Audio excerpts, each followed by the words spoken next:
अस्सलाम वालेकुम नाज़रीन, आज की हमारी ये वीडियो माइक्रोसॉफ्ट एक्सेस के अंदर एक बिल्कुल सिंपल प्रोजेक्ट असाइनमेंट के बारे में है। ये बिल्कुल सादा सा प्रोजेक्ट है जिसके अंदर सिर्फ एक टेबल के अंदर हमने बहुत सारे फीचर्स ऐड किए हुए होंगे और उसी के ऊपर हम एक इस तरह से डेटाबेस डिज़ाइन करेंगे जो एप्लीकेशन के अंदाज में चलेगी। और इसके अंदर हम आपको दिखाते हैं कि यहाँ पे हमारे पास एक सिंगल टेबल है और इस टेबल के ऊपर हमारे पास ये 3 फॉर्म हैं जो हमने डिज़ाइन करने हैं और 2 रिपोर्ट्स हमने इसके ऊपर बनानी है। हम इसका जायज़ा लेते हैं कि ये किस तरह से काम करता है। ये प्रोजेक्ट बुनियादी तौर पे यहाँ पे अगर मैं आपको ये मेन स्क्रीन खोल के दिखाऊं तो ये हमारे पास एक डायग्नोस्टिक सेंटर के बारे में है। यहाँ पे हमारे पास सिर्फ हेपेटाइटिस बी और सी 2 टेस्ट होते हैं और उनकी रिपोर्ट्स जो है ये बुनियादी तौर पे इसमें जनरेट की जाती है कि जो हम अपने क्लाइंट्स को रिपोर्ट दे रहे हों वो कंप्यूटराइज्ड प्रिंटेड उसी तरह की रिपोर्ट हो। इसके अंदर कोई बहुत ज़्यादा कॉम्प्लेक्स अकाउंट्स इन्वॉल्व नहीं है, बहुत ज़्यादा टेस्ट इस लेबॉर्ट्री के अंदर नहीं है। ये बिल्कुल एक सादा सी छोटी सी स्टूडेंट लेवल की एक लेबॉर्ट्री थी जो लोग सिर्फ 2 टेस्ट करके उसके रिजल्ट्स देते थे लोगों को। मैं आपको यहाँ पे दिखाता हूँ कि इसके अंदर जो हमारा टेबल है इसका हम डिज़ाइन व्यू अगर देखें तो इसमें हमने सबसे पहले एक लैब आईडी दिया हुआ है और इस लैब आईडी के अंदर हमारे पास उसकी डाटा टाइप ऑटो नंबर है जो कि खुद ब खुद चलती रहेगी।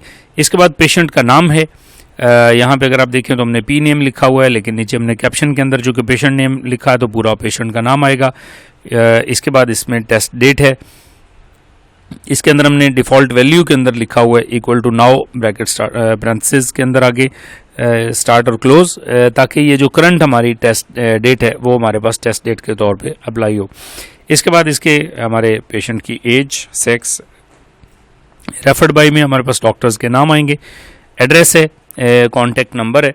इसके बाद हेपेटाइटिस बी जो है यानी HBsAg इसका रिज़ल्ट हम वहाँ पे फीड करेंगे कि ये पॉजिटिव था, नेगेटिव था या नॉट टेस्टेड था। यहाँ पे अगर आप देखें तो हमने इसका लुकअप बनाया हुआ है, इसमें 3 वैल्यूज़ हैं, नॉट टेस्टेड, पॉजिटिव और नेगेटिव। यही सेम हेपेटाइटिस सी के बारे में भी है, NTHCV के बारे में भी हमने यही 3 चीज़ें यहाँ पे इसमें 3 ऑप्शन दिए हुए। इसके बाद स्पेशल इंस्ट्रक्शन के अंदर हमने इसकी लॉन्ग टेक्स्ट हमने डाटा टाइप रख ली ताकि अगर कोई स्पेसिफिक इंस्ट्रक्शन जो हैं वो क्लाइंट हमें देता है तो उसको हम उसके अंदर नोट कर सकें। कमेंट्स हैं जो डॉक्टर अपनी तरफ से देगा। यहाँ पे हमारे पास ये कुछ डिफ़ॉल्ट वैल्यू है जो डॉक्टर ये चाह रहे हैं कि जी हमारे जिस वक्त हम जो पैथोलॉजिस्ट चाहते हैं कि हर रिपोर्ट के साथ ये लाजमी कमेंट्स के अंदर प्रिंट होके आया करे। इसके बाद यहाँ पे फील्ड फ़ीस रिसीव्ड है, हमने कितनी फ़ीस उससे रिसीव की और उसके बाद ये हमने एक चेक फील्ड लगाया हुआ है एक्चुअल टाइम का जिसके अंदर डिफ़ॉल्ट वैल्यू हमने लिखी। ये हमारे पास बाजू का चेक फील्ड हमें इस काम आता है, इसको हम किसी भी रिपोर्ट के अंदर या डेटा के जो टेबल का जो है इसका डाटा शीट व्यू उसके अंदर भी हम इसको हाइड कर देते हैं और रिपोर्ट के अंदर या फॉर्म के अंदर भी ये नहीं शो होती। ये बुनियादी तौर पे एक ऑडिट के लिए हम बाज़-औक़ात फील्ड रख लेते हैं, यानी ये हिडन फील्ड होता है। इसमें करंट रिकॉर्ड का टाइम जो है वो खुद ब खुद फीड होता रहता है और जो डाटा एंट्री ऑपरेटर है चाहे वो अगर बैक डेट में भी कोई एंट्री कर रहा हो तो हमारे पास उसकी वो टाइम आ जाएगा जिसके अंदर उसने एक्चुअली उस एंट्री को रिकॉर्ड किया होता है। यहाँ पे हमारे पास कुछ सैम्पल डाटा है जिसके अंदर हमने इसमें कुछ वैल्यूज़ फीड कर दी। इसके हम यहाँ पे देखते हैं कि ये रिपोर्ट्स काम किस तरह से करती हैं। इस वक्त अगर आप गौर करें तो इसके अंदर 35 रिकॉर्ड्स हमारे पास मौजूद हैं जो कि हम मुख्तलिफ औकात में इसके अंदर सैम्पल डाटा के तौर पे फीड करते रहें। इसको हमने यहाँ से बंद किया और अब हम चलते हैं कि ये जो मेन स्क्रीन है मैं आपको ये एप्लीकेशन सॉफ्टवेयर के तौर पे जिस वक्त चला के दिखाऊंगा तो आपको नज़र आएगा कि ये इसके अंदर ये कंट्रोल्स नज़र नहीं आएंगे, इनको हम हाइड कर देंगे। इसके बाद ये ऊपर वाले जो बाकी एक्स्ट्रा रिबन टैब्स हैं ये भी नज़र नहीं आएंगी। कुछ स्पेसिफिक जो इंतहाई ज़रूरी फील्ड्स हैं वो सिर्फ इसके इंतहाई ज़रूरी कमांड्स आपके पास अवेलेबल होंगी। यहाँ पे जब ये एप्लीकेशन सॉफ्टवेयर को खोलेंगे तो इसके अंदर अगर आप यहाँ पे देखें ये जो हमारे पास मेन स्क्रीन के नाम से जो फॉर्म है इसको हमने यहाँ पे लिखा हुआ है कि ये ऑटोमेटिकली ओपन हुआ करे। उसका तरीकाकार ये होता है कि आप यहाँ से फाइल में जाएंगे ऑप्शंस के अंदर और यहाँ पे हमने ये एप्लीकेशन का टाइटल भी दे दिया केयर डायग्नोस्टिक सेंटर। इसके बाद एप्लीकेशन का अगर आपको आइकन देना चाहें तो ब्राउज़ करके यहाँ पे अगर आपने उसका आइकन बनाया हुआ है तो वो आइकन बना हुआ नज़र आएगा। डिस्प्ले फॉर्म जो है ये हमने यहाँ पे आपके पास, अगर आप इसमें जाएंगे तो सारे फॉर्म्स के नाम आ रहे होते हैं हमारे पास टोटल। चूँकि यहाँ पे देखें जो 3 फॉर्म्स थे, main form, test booking, test result feeding, ये इस तरह से हमारे पास ये तीनों फॉर्म्स के नाम आ रहे हैं। हमने मेन स्क्रीन सेलेक्ट किया हुआ है कि जैसे ही ये डाटाबेस ओपन हो तो इसमें ऑटोमेटिकली मेन स्क्रीन का जो फॉर्म है ये खुद ब खुद खुल जाया करे। बाकी इसके अंदर हमने कुछ और ये किया हुआ है कि बाकी कुछ जो हमारे टैब्स हैं उनको हमने डिसेबल किया हुआ है। ये डिस्प्ले नेविगेशन पैन, इसको हमने यहाँ से अनचेक कर दिया, लिहाजा ये नेविगेशन पैन भी हमारे पास नहीं आएगी। नेविगेशन ऑप्शन के अंदर आप जाएंगे, यहाँ पे आप देखें हमने इन सारी चीज़ों को अनचेक कर दिया ताकि इनमें से कोई भी चीज़ हमारे यहाँ पे नज़र नहीं आएगी। लेकिन ये उस वक्त होगा जब मैं इस डाटाबेस को बंद करके आपको दोबारा खोल के दिखाऊंगा। इस वक्त मैं ये चाह रहा हूँ कि मैं इस डाटाबेस को आपको अंदर कंप्लीट जो इसकी डिटेल है वो सारी समझाता जाऊँ। इसी तरह आप इसके अंदर यहाँ पे देखें अलाउ फुल मेन्यू को भी मैंने अनचेक कर दिया, अलाउ डिफ़ॉल्ट शॉर्टकट मेन्यू इसको भी मैंने अनचेक कर दिया। इस तरह से ये कमांड्स भी जो सारी की सारी हैं ये सारी इसमें डिसेबल हो जाएंगी जब मैं इसको एप्लीकेशन के तौर पर रन करूँगा। अब यहाँ पे हम चलते हैं। यहाँ पे देखिए कि जब भी आप इनको चेंज करेंगे तो आपको मैसेज देगा कि ये आपकी कमांड सारी उस वक्त इफेक्टिव होंगी जिस वक्त आप इसको क्लोज़ करके दोबारा ओपन करेंगे। हमने इसको अभी फ़िलहाल ओके किया, इसको हम बाद में क्लोज़ करेंगे। यहाँ पे हम देखते हैं कि ये काम कैसे करता है। जैसे ही मैं इस पर ये टेस्ट बुकिंग के बटन पर क्लिक करूँगा तो टेस्ट बुकिंग का जो फॉर्म है ये इसके साथ चूँकि लिंक्ड है इस बटन के साथ, ये यहाँ से इसके साथ ओपन हो जाएगा। जहाँ पे देखिए ये टेस्ट बुकिंग फॉर्म आ गया, इसके ऊपर मैंने ये क्लोज़ का बटन बनाया हुआ है। अगर मैं यहाँ से क्लिक करूँगा तो ये फॉर्म, एक जो फॉर्म है ये मेरा क्लोज़ हो जाएगा। लेकिन यहाँ पे जो मैंने बटन बनाया वो ये एग्ज़िट का है, यानी इससे ना सिर्फ ये डाटाबेस मेरी बंद हो जाएगी बल्कि साथ के साथ माइक्रोसॉफ्ट एक्सेस भी बंद हो जाएगी। यहाँ पे हम चलते हैं दोबारा से टेस्ट बुकिंग के अंदर। इसमें अगर आप देखें तो हमने वो कुछ फील्ड इसके अंदर टेबल में से ऐड किए हुए हैं। ये सिर्फ वो वाले फील्ड हैं जिसके अंदर हमने टेस्ट की बुकिंग करते हुए डाटा फीड करना है। यानी यहाँ पे हम हेपेटाइटिस बी सी का रिज़ल्ट नहीं लिख रहे। आइडिया इसके अंदर ये है कि हमारे पास लेबॉर्ट्री की रिसेप्शन पे जो शख्स आएगा, जैसे ही वो वहाँ पे एंटर होगा वहाँ पे ये सॉफ्टवेयर चल रहा होगा और उसमें टेस्ट बुकिंग के बटन पे क्लिक कर देगा। जो हमारा वहाँ पे ऑपरेटर बैठा होगा वो उसने जितने भी कवायफ हैं उसने दर्ज करने हैं। जैसे ही हेपेटाइटिस बी या सी का उसने कोई टेस्ट बुक करना है, टेस्ट बुकिंग में जाएगा। यहाँ पे आप देखें तो ये 35 रिकॉर्ड हमारे पास थे, ये 36वें रिकॉर्ड पे जाता है।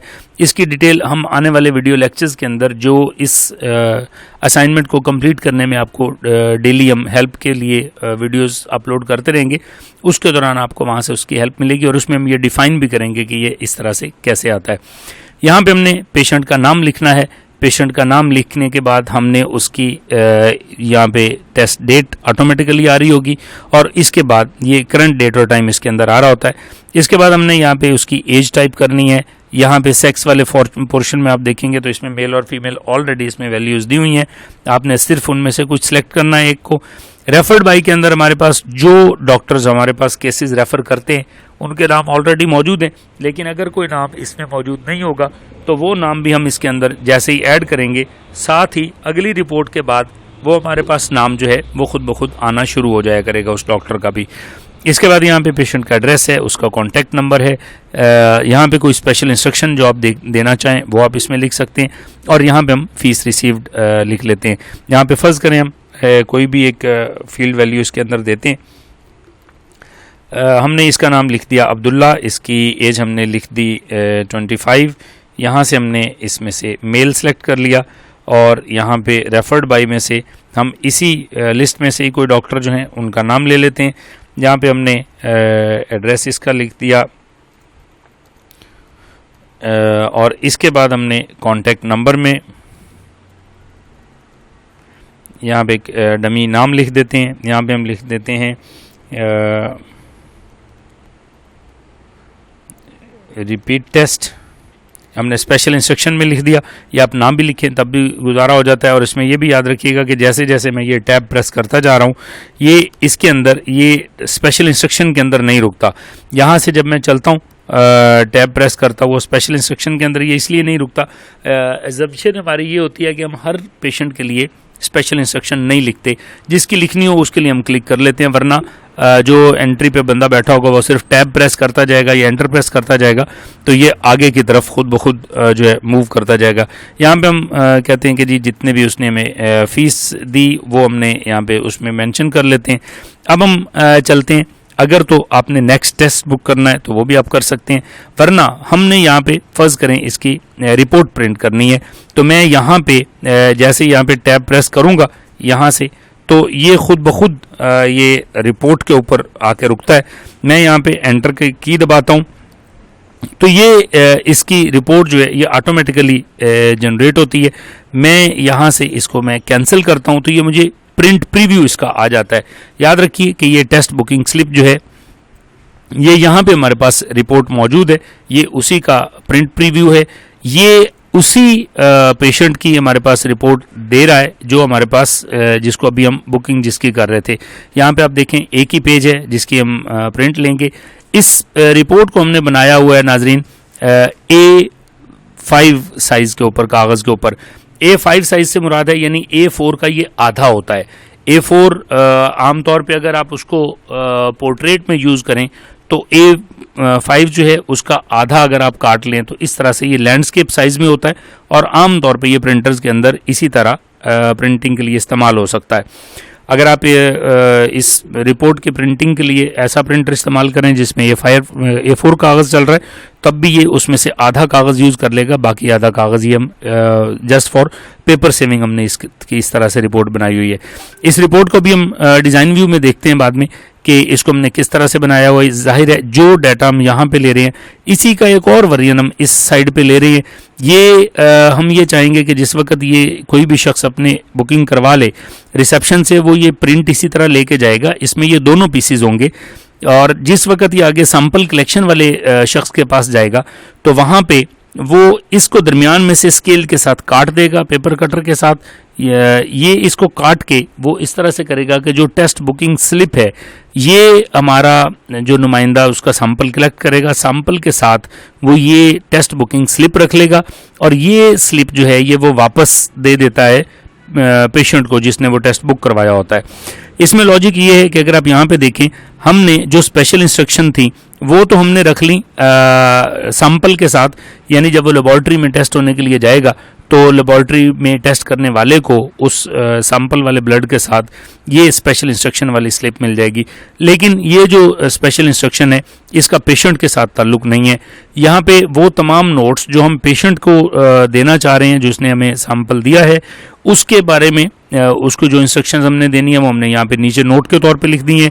हमारे लेबॉर्ट्री का एड्रेस और टेलीफोन नंबर वो हमने यहाँ पे मेंशन कर दिया, ताकि अगर उस शख्स को हमारे साथ कांटेक्ट करना पड़े या किसी और के हाथ वो स्लिप भेजता है कि आप जाके मेरे रिपोर्ट्स कलेक्ट कर लें, तो उसके पास ये सारे इन्फॉर्मेशन हमारी यहाँ पे मौजूद हो। नीचे हमारी डेट एंड टाइम यहाँ पे प्रिंट हो जाता है। इस तरह से हम इन दोनों को स्लिप्स को एक ही कागज़ पे प्रिंट कर लेते हैं। सिर्फ इसकी फॉर्मेटिंग में थोड़ा सा डिफरेंस है, जो कि मैं चाहूँगा कि जिस वक्त आप ये जनरेट कर रहे हो सारी रिपोर्ट्स या इसको असाइनमेंट को बना रहे हो, तो बिल्कुल इसी को आपने कॉपी करना है। इसके मैं यहाँ से प्रिंट प्रीव्यू को क्लोज करता हूँ। वापस आते हैं, अगर आप बुक नेक्स्ट टेस्ट पे करते हैं तो यहाँ पे इसके बाद ये ऑटोमेटिकली अगले टेस्ट की बुकिंग पे चला जाता है, और अगर आप टेस्ट बुक नहीं करना चाह रहे तो आप इस पे क्लिक करेंगे तो ये फॉर्म क्लोज हो जाएगा। इसके बाद आता है वो शख्स जिसके पास ब्लड का सैंपल उसने ले लिया और उसके पास वो कागज़ का दूसरा हिस्सा आ गया, और उसके ऊपर टेस्ट करके जिस टेक्नीशियन ने, लेबॉर्ट्री टेक्नीशियन ने उसके रिपोर्ट्स बनाई, वो उसने बना के उस कागज़ को आगे भेज दिया। और जिस वक्त सारा दिन के टेस्ट जितने भी वहाँ पहुँचे, अब उसके रिज़ल्ट की फीडिंग होनी है, वो शख्स इसी एप्लीकेशन सॉफ्टवेयर के इस बटन पे क्लिक करेगा, feed result and print report. उसने बुनियादी तौर पे काम ये करना है कि ये सारे रिज़ल्ट जो भी उसके पास आए हैं उसने उनको फीड करना है, और उसके बाद उसकी रिपोर्ट उसने ऑटोमेटिकली प्रिंट कर लेनी है। अब अगर हम देखें तो हमारे पास जो अभी लास्ट पेशेंट आया होता है, यहाँ पे मैं आपको दिखाता हूँ कि उसका जो लैब आईडी था ये है 40। हम इसी की रिपोर्ट जिस वक्त हमारे पास आती है, हमने वो फीड किस तरह से करनी है कि हमारे पास जाहिर है जब रिपोर्ट आएगी तो उसका वो प्रिंट हमारे सामने होगा, उसमें लिखा हुआ होगा लैब आईडी 40। तो मैं जस्ट यहाँ पे मुझे ये करना है कि इस पर क्लिक करके मैंने यहाँ से 40 नंबर सेलेक्ट करना है। चाहे मैं इसको नीचे से यहाँ से सिलेक्ट कर लूँ, ये सारे नंबर आ रहे होंगे, या मैं चाहूँ तो वहाँ इसके अंदर मैं इसको खुद ब खुद टाइप भी कर सकता हूँ। मैंने इसको टाइपिंग की सहूलत भी हमारे पास होती है। ये मैंने 40 लिख के एंटर प्रेस किया तो ये देखिए कि उसी मरीज़ के सारे कवायफ हमारे पास यहाँ पे मौजूद हैं जो कवायफ हमने पहले उसमें फीड किए थे, यानी उसका नाम, उसका टेस्ट डेट, उसकी एज वगैरह, ये सारी चीज़ें यहाँ पे आ गई।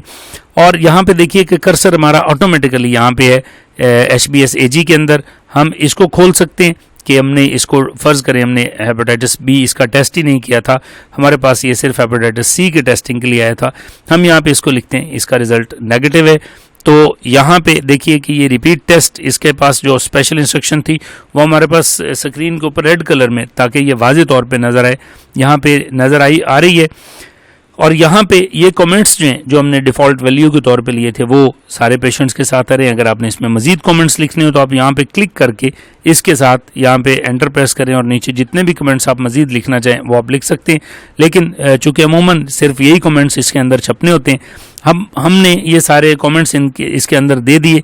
और इसके बाद इसमें जैसे मैंने आपको बताया था कि हमारा कर्सर यहाँ पे रुकता है, हेपेटाइटिस बी वाली जगह पे टैब प्रेस करूंगा तो हेपेटाइटिस सी में जाकर रुकेगा। फिर मैं टैब प्रेस करता हूं तो ये कमेंट्स के अंदर रुकता है। अगर आप इसको अमेंडमेंट इसमें कोई करना चाहें, उसके बाद फिर आप टैब प्रेस करेंगे तो ये प्रिंट के बटन पे जाकर रुकता है। ये इन सब में से किसी पे भी टैब स्टॉप नहीं लगा हुआ। अब अगर हम यहाँ से प्रिंट का बटन दबाते हैं या मैं एंटर भी प्रेस कर दूं कीबोर्ड से, तो ये इस तरह से हमारे पास इसका प्रिंट दिखाएगा। और मैं इसको भी अगर यहाँ से प्रिंट लेने की बजाय मैं कैंसिल कर दूं तो ये मुझे इसका प्रिंट प्रीव्यू ये दिखाता है। यहाँ पे अगर आप देखें तो वही रिपोर्ट जो है, इसके अंदर भी हमने ये बनी बनाई हमारे पास डिज़ाइन शुदा रिपोर्ट है। इसके अंदर हमारे पास ये सारा डाटा आएगा, जो हमारे पास डॉक्टर्स हैं उनके नाम, उनके डिग्रीज, वो सारी कुछ यहाँ पे प्री प्रिंटेड है। इसके नीचे हमारे पास यहाँ पे ये जो हमारा था लैब आईडी, वो हमने यहाँ पे बड़े लफ्ज़ों में इसको जली हरूफ में यहाँ पे हमने छापा हुआ है, ताकि जब हमारे पास बहुत सारी रिपोर्ट्स इकट्ठी पड़ी हों, उनमें से कोई भी शख्स, जैसे हमारे पास पेशेंट आता है, हम उसकी रिपोर्ट यहाँ से निकालते हैं, उसी वक्त उसको एनवेलप में डाल के वापस उसको पकड़ा देते हैं। और इसके अंदर अगर आप देखें तो ये सारी चीज़ें इसके अंदर ये छप गई। ये जो हमने कॉमेंट्स लिखे हुए थे वो भी यहाँ पर प्रिंट होके आ रहे हैं। उस पेशेंट के सारी डिटेल्स जो भी थी उसके यहाँ पे HBsAg के सामने छपा हुआ है, नॉट टेस्टेड, और anti-HCV के सामने छपा हुआ है कि ये नेगेटिव है। नीचे हमने यहाँ पे ये भी छाप दिया हुआ है कि ये कंप्यूटर जनरेटेड रिपोर्ट है और इसको कोई ज़रूरत नहीं है कि ये साइन की जाए। इसी तरह नीचे हमने ये एड्रेस वगैरह प्रिंट कर दिया। इस तरह से ये वो रिपोर्ट है जो फाइनली हम उस पेशेंट को देंगे जब वो आके हमारे पास अपनी रसीद प्रोवाइड करेगा। तो हम यहाँ से इसको क्लोज करते हैं। और अब मैं आपको इन सारे फॉर्म्स के डिज़ाइन व्यू के थोड़ा थोड़ा जायज़ा देना चाहता हूँ कि किस तरह से काम करते हैं। ये जो हमारा फॉर्म है, इसके अगर आप डिज़ाइन व्यू में जाएं तो ये सिर्फ एक हमने तस्वीर लगाई हुई है। ये जो बटन है इसके साथ हमारा बाकायदा इसमें मैक्रो चल रहा है, और वो मैक्रो ये करता है कि हमने इस बटन के साथ जब इवेंट के अंदर आप जाएंगे, ऑन क्लिक, यानी जब इस बटन को क्लिक किया जाए तो क्या करे, एम्बेडेड मैक्रो जो है ये इसको चलाता है। हम इसको यहाँ से खोलते हैं, ये एम्बेडेड मैक्रो में हमने यहाँ से सेलेक्ट करते होते हैं कि ये ओपन करेगा फॉर्म को, और कौन सा फॉर्म आपने लेना है वो यहाँ से आप लिखेंगे कि ये टेस्ट बुकिंग का फॉर्म आएगा।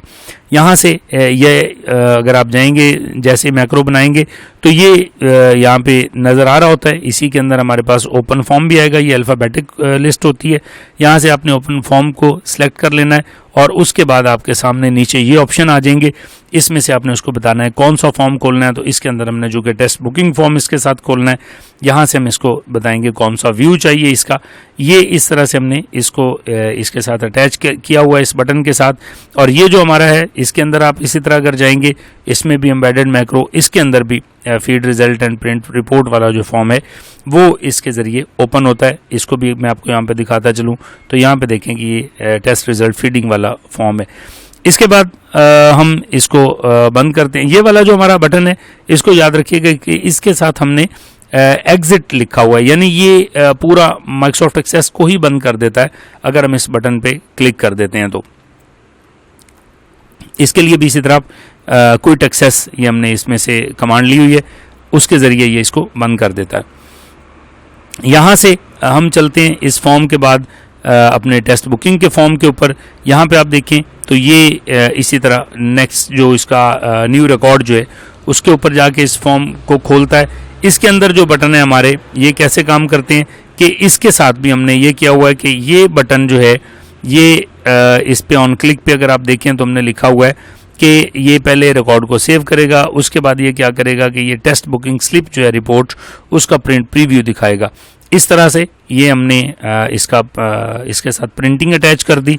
यहाँ से बुक नेक्स्ट टेस्ट के ऊपर अगर आप जाएंगे तो इसमें हमने सिर्फ इसको लिखा होता है कि ये नेक्स्ट रिकॉर्ड पे चला जाए, गो टू नेक्स्ट, ये नेक्स्ट रिकॉर्ड के ऊपर हम लेके जाएगा इसको। और यहाँ से इसी तरह हमने इसके ऊपर भी क्लोज का बटन बनाया हुआ है जो कि सिर्फ फॉर्म को क्लोज करता है। यहाँ पे अगर आप जाएंगे तो ये क्लोज विंडो, ये इस एक विंडो को जो जिसमें ये फॉर्म खुला होगा उसको क्लोज कर देगा। यही चीज़ें आपको इसके ऊपर भी मिलेंगी। यहाँ पे भी जितनी चीज़ें हैं ये मुख्तलिफ जो हैं बटन्स, ये प्रिंट प्रीव्यू वाला है। और इसी के अंदर अगर हम इसको डिज़ाइन व्यू में देखें तो ज़ाहिर है ये भी उसी तरह इसके अंदर एम्बेडेड मैक्रो में वो रिपोर्ट है जो इसके ज़रिए प्रिंट होती है। यहाँ से अगर आप जाएंगे तो ये आपके पास इस रिपोर्ट की डिटेल आ जाएगी। इसके बाद ये इसी तरह क्लोज का बटन है।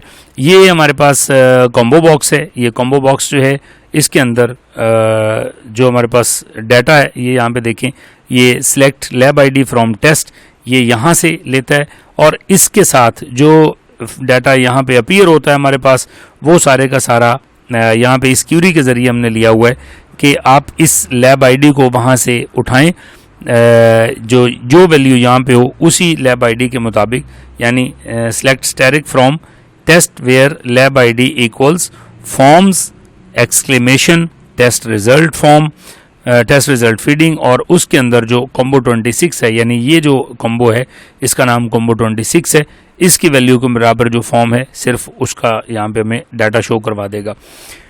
तो ये नाजरीन इसकी डिटेल थी। इसी तरह अगर आप इसकी रिपोर्ट के डिज़ाइन को मज़ीद अगर आप देखना चाहें तो इसको भी आप यहाँ से, मैं इसको डिज़ाइन व्यू में खोल लेता हूँ। ये डिज़ाइन व्यू के अंदर ये हमने यहाँ पे ये पिक्चर्स लगाई हुई हैं, ये हमने टेक्स्ट बॉक्सेस लगाए हुए हैं, लेबल्स हैं हमारे पास।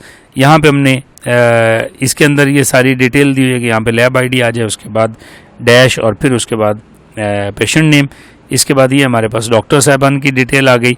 यहाँ पे हमने सारे नीचे फील्ड्स लगाए हुए, ये इसके बारे में सारी डिटेल आप यहाँ से देख सकते हैं। यहाँ पे हमारे पास पेज फुटर के अंदर हमने जो भी नंबर इसमें ये एड्रेस वगैरह देना है वो हमने यहाँ पे छाप लिया। यहाँ पे अगर आप देखें दूसरी रिपोर्ट की मैं आपको दिखाता हूँ, इसको मैं डिज़ाइन व्यू में खोलता हूँ तो यहाँ पे आपको नज़र आएगा कि ये हमारे पास जो पेज साइज़ है वो हमने यहाँ पे पेज सेटअप में भी अगर आप देखेंगे तो यहाँ से आप इसके अंदर A5 साइज़ आप सेलेक्ट कर सकते हैं। ये आधे पोर्शन के अंदर हमने जो फील्ड्स लगाए हुए हैं इन्हीं को उठा के हमने कॉपी करके फिर यहाँ पे भी पेस्ट कर दिया। तो ये हमारे पास एक ही कागज़ के ऊपर ये दो रसीदें, यानी दो रसीदों के मुख्तलिफ नमूने हैं जो प्रिंट होते हैं, और इनको हम प्रिंट करके इसी तरह एक हम अपने टेस्ट बुकिंग स्लिप के तौर पे अपने पास रखते हैं, और ये जो स्लिप है ये हम क्लाइंट को देते हैं। ये नाजरीन इसकी डिटेल थी। अब आपने सिर्फ इसको ये देखना है कि मैं इसको यहाँ पे आपके सामने फॉर्म को इसको क्लोज़ करता हूँ डाटाबेस को, और आपके सामने इसको दोबारा यहाँ पे आपको चला के दिखाता हूँ। मैंने इसको यहाँ से ओपन किया और ये मेरे पास डाटाबेस थी। यहाँ से मैंने खोला तो देखें ये सारी चीज़ें, ये सारे कंट्रोल्स, ऊपर से बहुत सारी रिबन की टैब्स जो थी वो सारी की सारी गायब हो चुकी हैं। ये हमने यहाँ पे हमारे पास ये टेक्स्ट बुकिंग का बटन आएगा, इसके अंदर हमारा ये टेक्स्ट बुकिंग इसी तरह खुल जाएगा, और इसी तरह मैं यहाँ से इसको बटन से क्लोज़ करके वापस जाऊँगा। रिज़ल्ट प्रिंटिंग फीडिंग ये सारी चीज़ें यहाँ पे आ जाएंगी। इसी तरह जैसे हम उस वक्त देख रहे थे कि ये 40 नंबर रिकॉर्ड हमारा यहाँ पे आ रहा है। आप प्रिंट लेंगे, इसको मैं कैंसिल करूंगा, ये इसी तरह ये काम करता रहेगा, और ये सारी की सारी इसी तरह एप्लीकेशंस हमारे पास चलेंगी। ऑल्दो कि ये इसके अंदर एक्सेस के अंदर ही चल रही है, लेकिन एक बिल्कुल एक इंडिपेंडेंट प्रोग्राम के तौर पे यहाँ से एग्जीक्यूट होती रहेंगी। इसको आपने नाजरीन बिल्कुल इसी तरह बनाना है। इसकी जो डिटेल्ड बाकी व्यूज़ हैं इन सारी चीज़ों के प्रिंट वो भी हम PDF या JPG फॉर्म्स के अंदर आपको साथ ही दे देंगे इस फाइल के। इसके जो मुख्तलिफ इंस्ट्रक्शनल वीडियोज़ हैं जिसके अंदर आपको मज़ीद इसमें गाइडलाइन मिलती रहेगी कि कौन सी चीज़ किस तरह से की जा सकती है। आप हेल्प के तौर पे उन वीडियोज़ को भी देख सकते हैं। आप इसको बनाइए। मज़ीद इसमें कोई सवाल हो आप कमेंट्स में लिखें। बहुत बहुत शुक्रिया। अल्लाह हाफिज़।